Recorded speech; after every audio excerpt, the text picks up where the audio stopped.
आप सभी को नमस्कार। यूं तो हमारी परंपरा में ईश्वर को प्राप्त करने के लिए अनंत मार्ग बताए गए हैं। साथ ही यह भी कहा गया है कि अगर आप अपने पूरे हृदय से, सच्चे समर्पण से और पूरी पवित्रता के साथ ईश्वर को प्राप्त करने के लिए किसी भी मार्ग पर बढ़ते चले जाएंगे तो आपको अंत में ईश्वर अवश्य मिलेंगे। लेकिन फिर भी इन अनंत मार्गों में 3 शास्त्रीय मार्गों का विशेष महत्व है। ये 3 मार्ग हैं कर्म मार्ग, ज्ञान मार्ग और भक्ति मार्ग। और इन्हीं तीनों मार्गों पर चलने की क्रिया को कर्म योग, ज्ञान योग और भक्ति योग के नाम से जाना जाता है। तो आखिर ये तीनों कर्म और तीनों मार्ग हैं क्या? आइए इन पर विस्तार से तथा अलग अलग चर्चा करते हैं। तो सबसे पहले हम बात करेंगे कर्म योग की। कर्म योग या कर्म मार्ग पर चलने की क्रिया संसार में लिप्त रहते हुए भी ईश्वर को पाने का एक मार्ग है। कर्मयोगी अपने संसारिक दायित्वों का निर्वहन करते हुए ईश्वर को प्राप्त करने का प्रयास करता है। हालांकि सांसारिकता में लगे रहते हुए भी ईश्वर को पाना थोड़ा सा कठिन है, इसलिए कर्म मार्ग इन तीनों मार्गों में सबसे कठिन मार्ग है। इस कर्म योग के बारे में भगवान श्री कृष्ण ने अर्जुन को श्रीमद् भगवत गीता में बड़े ही विस्तार से बताया है। कर्म योग स्थूल शरीर की योग साधना है। इस साधना में सबसे प्रथम और सबसे महत्वपूर्ण स्थान आलस्य और प्रमाद को निरस्त करना है। इसके लिए यह जरूरी है कि समय को बहुमूल्य व बेशकीमती समझा जाए और एक एक क्षण का पूरा सदुपयोग करने के लिए श्रम में संलग्न रहा जाए। प्रातः काल उठते ही अथवा रात्रि को सोते समय अगले दिन किए जाने वाले कर्तव्य कर्मों को ध्यान में रखते हुए दिनचर्या बना ली जाए और जब तक कोई अनिवार्य कारण न आ जाए तब तक उस दिनचर्या को ईश्वर की आराधना मानकर पूर्ण मनोयोग से पूरा किया जाए। इस क्रम में विश्राम का अवकाश भी रखा जा सकता है, पर उसके लिए ढेर सारा समय गंवाने की जरूरत नहीं है। कर्मों को बदल लेने से, कार्य पद्धति में थोड़ा फेरबदल कर लेने से विश्राम की काफी कुछ जरूरत पूरी हो जाती है। दरअसल शरीर को सुस्ताने की उतनी जरूरत नहीं पड़ती जितनी जरूरत मन की ऊब को उतारने की होती है। शरीर के कलपुर्जे तो सोते जागते हर घड़ी काम करने के अभ्यस्त हैं। थकान मिटाने के लिए नियत समय नींद लेना और बीच बीच में थोड़ा बहुत विश्राम कर लेना अथवा कामों में फेरबदल कर लेना पर्याप्त होता है। जिसे कर्मयोग की साधना करनी है उसे विश्राम के नाम पर निठल्लेपन की प्रवृत्ति या आलसीपन से दूर रहना ही पड़ेगा। कर्मयोग साधना की दृष्टि से नियमित दिनचर्या का बनना और उस पर कठोरता पूर्वक आरूढ़ रहना एक अत्यंत महत्वपूर्ण कार्य है। कर्मयोग का इसे व्यवहारिक और सर्वप्रथम कदम कहा जा सकता है। निठल्लापन जड़ता का या तामसिकता का चिन्ह है। इसे सौभाग्य नहीं दुर्भाग्य माना जाना चाहिए। शरीर की क्रिया शक्ति और मस्तिष्क की प्रखरता को नष्ट करने में आलस्य प्रमाद से बढ़कर और कोई शत्रु नहीं। कर्मयोग की साधना का दूसरा चरण यह है कि प्रत्येक कर्म स्वार्थ सिद्धि के लिए नहीं, ईश्वर प्रेम के लिए किया जाना चाहिए। जब तक कर्म में उच्चतम उद्देश्य एवं महान आदर्श का समावेश नहीं होगा तब तक उसका कर्मयोग बनना संभव नहीं। यदि हम विचारशीलों की तरह सोचें तो यही पता चलेगा कि हम जो भी करते हैं वह ईश्वर को सौंप दें। शरीर को निर्वाह एवं श्रम देने के लिए, मन को सुसंस्कृत बनाए रहने के लिए, सामाजिक राष्ट्रीय कर्तव्यों के निर्वहन के लिए और सबसे बढ़कर जीवन लक्ष्य को पाने के लिए ऐसा उत्कृष्ट दृष्टिकोण रखकर किए जाने वाले सामान्य काम भी कर्मयोग की साधना का अंग बन जाते हैं। कामों में विकृतियां तभी भरती हैं जब उन्हें संकीर्ण स्वार्थ के लिए किया जाता है। कर्तव्यनिष्ठ सैनिक की तरह यदि अपने को ईश्वर की सेना का अकिंचन सिपाही माना जाए तो सब कुछ उत्कृष्टता की दिशा में चल पड़ता है। जिस तरह सैनिक राष्ट्रहित के लिए बड़े से बड़ा बलिदान देने और कड़े से कड़ा अनुशासन मानने के लिए तैयार रहता है, वैसी ही मन स्थिति कर्मयोगी की होनी चाहिए। इस मन स्थिति में रहकर सभी किए गए काम कर्मयोग के श्रेणी में गिने जाएंगे और उनका परिणाम योगाभ्यास के लिए की गई तप साधना जैसा ही श्रेयस्कर होगा। कर्म भगवान के लिए ऐसा मानस बने तो समझो कि जीवन में कर्मयोग आ गया। अनगढ़ मन स्थिति के लिए शुरुआती दौर में यह अटपटा लग सकता है, पर यदि 24 घंटे में 1-2 कर्म भी भगवान के लिए हो सके तो भी इस राह पर चला जा सकता है। महाराष्ट्र के संत एकनाथ को भी कर्मयोग का रहस्य कुछ ऐसे ही अनुभव से हुआ था। बात तब की है जब वह तीर्थ यात्रा के लिए पैठण गए थे। वहां एक गली में एक नाई किसी के बाल बना रहा था। इसी समय संत एकनाथ वहां आ गए और उन्होंने कहा, भाई भगवान के लिए मेरे भी बाल काट दे। उस नाई ने भगवान का नाम सुनते ही दुकान पर बैठे एक अन्य ग्राहक से कहा, अब थोड़ी देर में आपके बाल नहीं काट सकूंगा। भगवान की खातिर इन संत की सेवा मुझे पहले करनी चाहिए। भगवान का काम सबसे पहले है। नाई की बात सुनकर दुकान में बैठा ग्राहक कुछ बड़बड़ाता हुआ वहां से उठकर चला गया। लेकिन इस सबसे बेखबर नाई ने संत के बाल बड़े ही प्रेम और भक्ति से काटे। बाल कटवाने के बाद संत एकनाथ ने नाई को कुछ पैसे देने चाहे।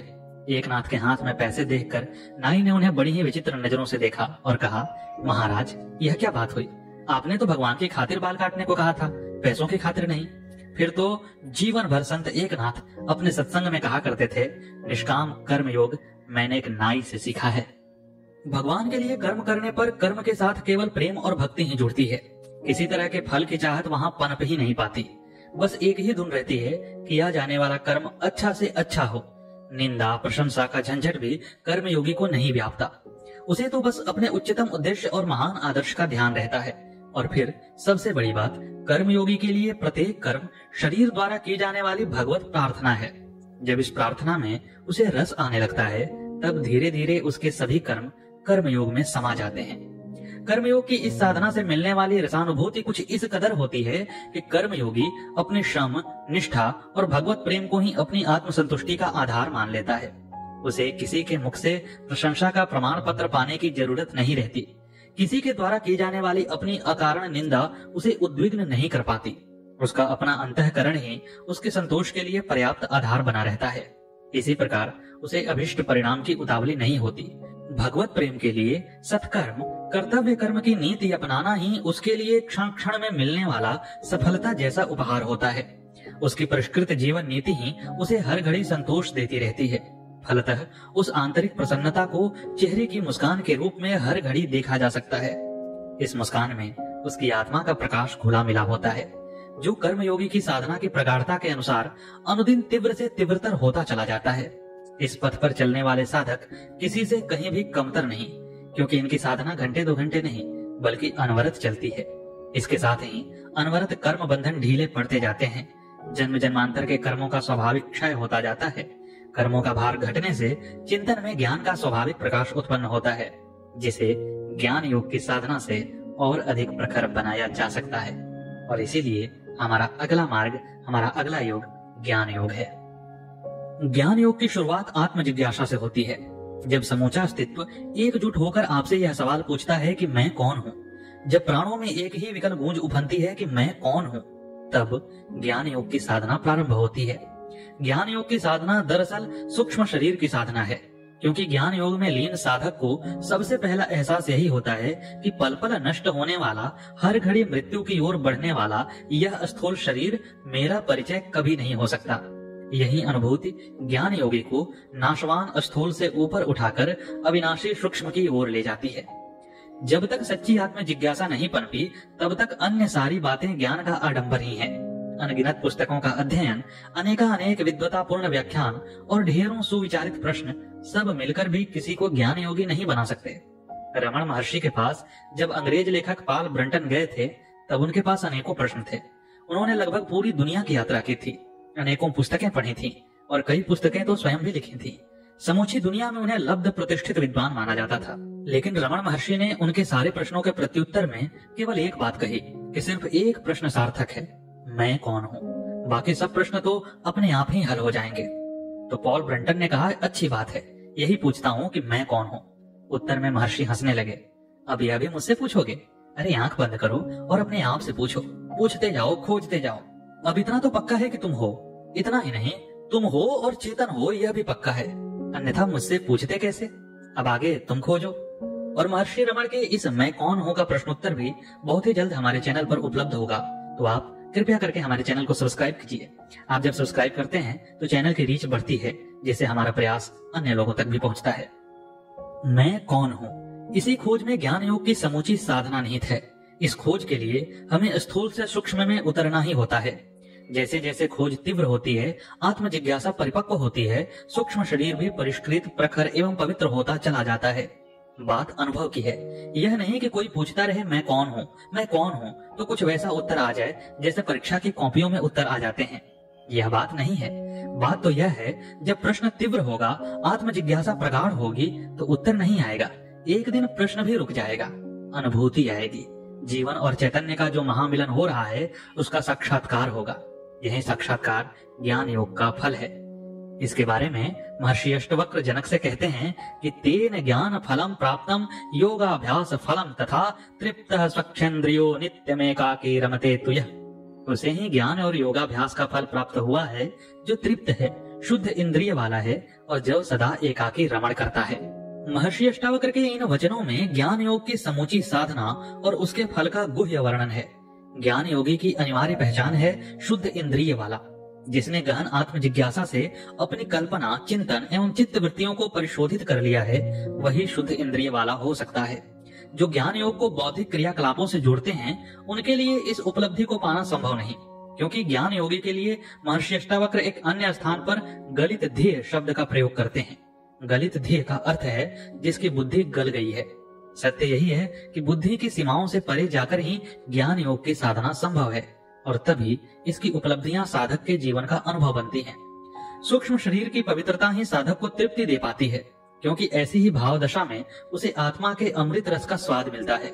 सूक्ष्म शरीर पवित्र हो जाए तो फिर वासनाओं में रस नहीं मिलता। सूक्ष्म शरीर के पवित्र होने पर, इंद्रियों के स्वच्छ होने पर चेतना की संवेदनशीलता लाख करोड़ गुनी बढ़ जाती है। ऐसे में आत्म चेतना परमात्म चेतना में रमण करती है। उसे जड़ भोगों की कोई आवश्यकता नहीं रहती। तृप्ति उसका स्वभाव बन जाता है। यह तृप्ति ज्ञान योग का सहज फल है। यह जागरण का फल है। सूक्ष्म शरीर जब तक वासनाओं से मैला है तब तक तृप्ति संभव नहीं। वासनाओं को जितना तृप्त करने की कोशिश करते हैं, अतृप्ति उतना ही भड़कती और बढ़ती जाती है। शरीर थक जाता है पर वासना नहीं थकती, वह दौड़ती ही रहती है। जब शरीर मर जाता है तब भी वासना अनंत अनंत यात्राओं पर निकलती रहती है। अगर ऐसा न होता तो दोबारा जन्म ही न होता। दोबारा जन्म का कारण ही है अतृप्ति। यह भटकन तभी मिटती है जब इंद्रियां शुद्ध होती हैं, सूक्ष्म शरीर पवित्र होता है। सूक्ष्म शरीर के पवित्र होते ही वासनाएं मिटती चली जाती हैं और वासनाओं के मिटते ही अतृप्ति भी मिट जाती है। फिर तो बस तृप्ति ही स्वभाव बन जाता है। ऐसा परम तृप्त ज्ञान योगी एकाकी रमण करता है। यहाँ एकाकी का अर्थ गहराई से समझने की आवश्यकता है, क्योंकि एकाकी का अर्थ प्रायः अकेलापन लगाया जाता है, जबकि एकाकी का अर्थ होता है एकपन। अकेलेपन का मतलब होता है कि दूसरे की याद आ रही है, दूसरा होता तो अच्छा होता। अकेलेपन का अर्थ है दूसरे का भाव खल रहा है, खाली खाली लग रहा है, कोई जगह बड़ी बेचैनी हो रही है, बैठे तो हैं अकेले पर दूसरे की याद में परेशान हैं। पर एकाकीपन का अर्थ है अब रम गए एक में, अपने भीतर के पन्ने पलटते हुए रहस्य जान लिया। अब समझ में आ गया कि एक ही ने अनेकों रूपों में विस्तार प्रसार किया है। जैसे जैसे एकाकी रमण करते हैं, अपने भीतर चलते हैं, तो चलते चलते एक घड़ी आती है जो मैं नहीं हूँ वह सबका सब छूट जाता है और जो मैं हूँ वह बचा रहता है। इस परम सत्य का साक्षात्कार करते ही ज्ञान योग के सारे सुफल अपने आप ही जीवन में बिखर जाते हैं। ज्ञान योग की साधना जो करना चाहते हैं उनके लिए एक ही संदेश है कि आप अपने भीतर, हाँ अपने ही भीतर महासूर्य को छिपाए चल रहे हो। जरा पूछो अपने से यह महाप्रश्न कि मैं कौन हूँ। जरा खोलो भीतर की गांठ, जरा भीतर की गठरी तो खोलो, जरा भीतर की गगरी को फोड़ो तो किरणें ही किरणें बरस जाएंगी। उन किरणों की वर्षा में स्वच्छ हो जाएंगी इंद्रियां, पवित्र हो जाएगा सूक्ष्म शरीर, तृप्त हो जाएंगे प्राण, जग जाएगा परिचय अपने एक पन से। ज्ञान योग के ऐसे महान साधक के लिए शास्त्र कहते हैं, ज्ञान योगी इस जगत में कभी दुख को प्राप्त नहीं करता, क्योंकि उसी के एक पन से यह ब्रह्मांड मंडल पूर्ण है। ज्ञान योग की यह पूर्णता भक्ति योग में अपनी रसमयता प्राप्त करती है और इसीलिए हमारा अगला और अंतिम मार्ग है भक्ति मार्ग, और उस पर चलने की क्रिया कहलाती है भक्ति योग। हमारी परंपरा में कहा जाता है कि भगवान का रहस्य जानना हो तो भक्त का रहस्य जान लो, भगवान के सानिध्य में रहना हो तो भक्त के सानिध्य में रहो, क्योंकि भक्त चेतना के गहनतम तल में जीता है। कर्म योग स्थूल शरीर की साधना है, ज्ञान योग सूक्ष्म शरीर की साधना है, लेकिन एक भक्त की साधना स्थूल सूक्ष्म से परे कारण शरीर की साधना है। उसे न तो कर्म की चाहत है और न ही ज्ञान प्राप्ति की आकांक्षा। वह तो आठों याम बस अपने प्रभु को भजता रहता है। अपना सब कुछ देकर भी दे दूं कुछ और अभी, इसके लिए फिक्रमंद रहता है। भक्त प्रेम की शुद्धतम एवं उच्चतम अवस्था में जीवन जीता है। प्रेम के इस शुद्धतम स्वरूप में ही भक्ति योग का मर्म निहित है। प्रेम की 3 श्रेणियां हैं। पहली श्रेणी, जिससे 100 में से 99 लोग परिचित हैं, काम है। काम का अर्थ है दूसरे से लेना लेकिन देना नहीं। वासना लेती है, देती नहीं, मांगती है, प्रत्युत्तर नहीं देती। वासना शोषण है, इसके लिए अगर देने का बहाना करना पड़े तो भी किया जाता है, क्योंकि अंदर कहीं इस बात का एहसास होता है कि अगर देने का दिखावा न किया गया तो मिलेगा नहीं। हालांकि मंशा सिर्फ पाने की होती है, देने की नहीं। इसलिए ऐसे लोगों में जीवन भर क्रोध बना रहता है, क्योंकि प्रेम का स्वांग भरकर दोनों ही एक दूसरे को धोखा देना चाहते हैं। दोनों की एक ही चाहत होती है कि प्यार देने के नाम पर दूसरे की भावनाएं बटोर लें, उसके सब कुछ का दोहन शोषण कर लें। दूसरे की भी यही मनस्थिति रहती है। फलतः दोनों ही शोषित होते हैं और दोनों ही पीड़ित होते हैं। इस पीड़ा में किसी को भी आनंद मिलना संभव नहीं। दूसरी श्रेणी है प्रेम की। प्रेम का अर्थ है जितना देना उतना लेना। बड़ा ही साफ सुथरा सौदा है। काम शोषण है, लेकिन प्रेम शोषण नहीं है। यहाँ जितना लिया जाता है उतना ही दिया जाता है। हिसाब साफ है। इसीलिए प्रेमी आनंद को तो उपलब्ध नहीं होते, लेकिन शांति को उपलब्ध होते हैं। कामी को शांति भी नहीं मिलती, उसके पल्ले तो बस चिंता, शोक, संताप और अशांति ही पड़ती है। जबकि प्रेम में शांति और संतुलन दोनों बने रहते हैं। प्रेमियों के बीच गहरी मित्रता भी पनप जाती है। प्रेम का तीसरा रूप है भक्ति। इसमें भक्त सिर्फ देता है, लेने की बात उसे किसी भी तरह नहीं सूझती। भक्ति काम से बिल्कुल उल्टी घटना है, एकदम विरोधी छोर है। यहाँ भक्त देता है, सब देता है, अपने को पूरा दे देता है, कुछ बचाता ही नहीं पीछे। यही तो समर्पण है, जिसमें देने वाला खुद भी नहीं बचता, स्वयं को भी दे डालता है और बदले में मांगता कुछ भी नहीं। न उसे वैकुंठ की कामना होती है, न तो स्वर्ग की, न मोक्ष की, न संसार की। मांग उठते ही भक्ति तत्क्षण पतित हो जाती है। भक्ति उलटकर काम बन जाती है। भक्ति तो तभी भक्ति है जब अशेष भाव से भक्त अपने को पूरा उड़ेल दे। ऐसा नहीं है कि भक्त को कुछ मिलता नहीं। भक्त को जितना मिलता है उतना किसी को नहीं मिलता, सिर्फ उसी को तो मिलता है, लेकिन उसकी कोई मांग नहीं होती, न प्रत्यक्ष न छिपी हुई। वह सिर्फ उड़ेल देता है अपने को, बिना राई रत्ती बचाए समूचा ही दे डालता है और परिणाम में परमात्मा उसे पूरा मिल जाता है। लेकिन वह परिणाम है, भक्त की आकांक्षा नहीं। वह तो बस गहन प्रेम में डूबा है। और यहाँ पर विचार कर भी देखिए कि हम यदि भगवान से कुछ मांगते हैं तो कितना मांग सकते हैं। हमारी बुद्धि इस संसार से बंधी हुई है, हम कितना ही मांगेंगे। लेकिन यदि हम निष्काम भक्ति करते हैं और ईश्वर देना चाहे तो वह क्या कुछ नहीं दे सकता। संत कबीर की वाणी में भक्ति योग की समग्रता है। हालांकि बाबा कबीर एक भेद भरी बात भी कहते हैं कि अब मेरा मन स्वयं राम हो गया है, ऐसे में भला किसे सिर नवाऊं। इस बात में उलटबांसी यह है कि जब मन ही राम हो गया है तो फिर विरह क्यों। इस प्रश्न का सरल समाधान है कि भक्त स्वयं को पूरा मिटाना चाहता है, यहाँ तक कि देह की दीवार भी गिरा देना चाहता है। अभी उसकी ख्वाहिश है कब मिटी हो, कब पाही हो पूरन परम आनंद। थोड़ा सा फासला है, मिलन है, फिर भी विरह है। यह विरह ही भगवान को भक्त के पास आने को विवश करता है। भक्ति यदि कहीं परिभाषित करनी पड़े तो यही कहेंगे कि भक्ति वही है जो भगवान को भक्त के पास दौड़कर आने के लिए विवश कर दे। सचमुच भक्त को भगवान के पास जाना नहीं पड़ता, वह स्वयं ही भागा हुआ भक्त के पास आता है। भक्त तो सिर्फ पुकारता है, उसे नहीं मालूम विधि विधान, उसे नहीं मालूम कि कहाँ जाए, किस दिशा में खोजे। भक्त को तो बस अपनी प्यास का पता है, वह अपनी प्यास को उभारता है। भक्त की प्यास ही सघन होती जाती है, यहाँ तक कि वह स्वयं विराट प्यास बन जाता है, एक उत्तप्त विरह अग्नि। और इसी में भगवान भागा हुआ आता है। सभी जानते हैं कि गर्मी के बाद वर्षा होती है, ग्रीष्म के बाद आकाश में बादल घिरते हैं, मेघ छाते हैं। लेकिन ग्रीष्म के बाद ही ऐसा क्यों होता है? तो ऐसा इसीलिए क्योंकि ग्रीष्म के कारण, घने ताप के कारण, जलते हुए सूरज के कारण वायु विरल हो जाती है, गड्ढे बन जाते हैं वायु में। तभी मेघ उन गड्ढों को भरने के लिए भागे चले आते हैं, क्योंकि इस जगत में अस्तित्व गड्ढों को बर्दाश्त नहीं करता। इसीलिए तो पहाड़ खाली रह जाते हैं और झीलें भर जाती हैं। ग्रीष्म के बाद बादलों का आ घिरना खाली गड्ढों में पैदा हुए शून्य को भरने के लिए होता है। शून्य में बड़ा प्रबल आकर्षण है, जहाँ जहाँ शून्य है वहाँ वहाँ ऐसा ही आकर्षण है। ऐसी ही घटना भक्ति योगी के जीवन में भी घटती है। प्यास जब जब प्रज्वलित होती है, प्राण जब प्रभुत की आकांक्षा अभिप्सा से आतुर हो उठते हैं, विरह की अग्नि जब धधकती ज्वालाओं में बदल जाती है, तो अंतर चेतना में एक शून्य पैदा हो जाता है। इस शून्य को ज्ञानी ध्यान से पैदा करता है, बड़े श्रम से करता है और मुश्किल से सफल हो पाता है। इसी शून्य को भक्त प्रेम से पैदा कर लेता है और आसानी से पैदा कर लेता है और सदा ही सफल हो जाता है।